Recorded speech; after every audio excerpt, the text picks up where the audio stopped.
Hadirin yang berbahagia, penampilan seni dan budaya, atraksi, syahadat, mengangkat harkat.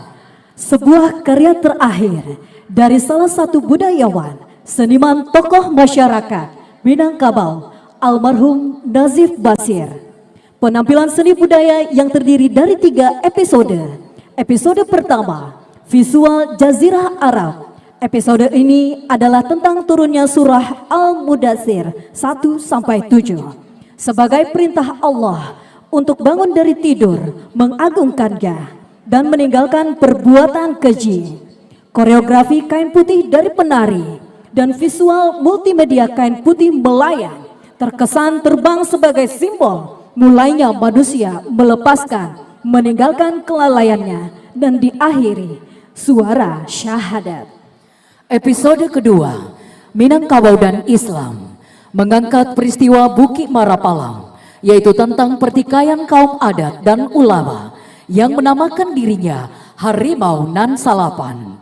Mereka saling berhadapan hingga terjadinya konsensus perjanjian Bukit Marapalang, yaitu Adai Basandi Syarak, Syarak Basandi Kitabullah. Sajian episode 2 disampaikan dengan konsep opera dan konsep bertutur dari kekayaan tradisi Minangkabau. Episode ketiga, keberagaman budaya Indonesia dan kepercayaan kepada ketuhanan yang Maha Esa. Betapa penting peranan tokoh-tokoh Sumatera Barat pada proses terbentuknya NKRI. Simbol bagaimana masyarakat Minangkabau sangat menghayati keyakinan kepada Tuhan yang Maha Esa dengan koreografi inspirasi dari tari tradisi Indan menghadap ke satu arah dan diakhiri dengan lantunan surah Ali Imran ayat 103 tentang kerukunan dan persatuan. Naskah dan konsep almarhum Nazif Basir dan Eli Kasim.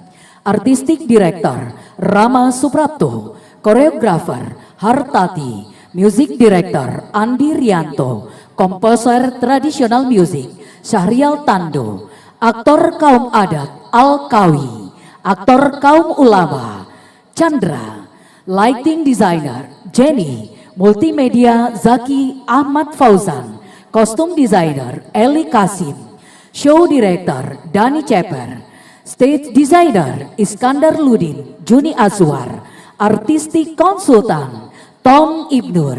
Hadirin, inilah Syahadat Mengangkat Harkat karya Nazif Basir.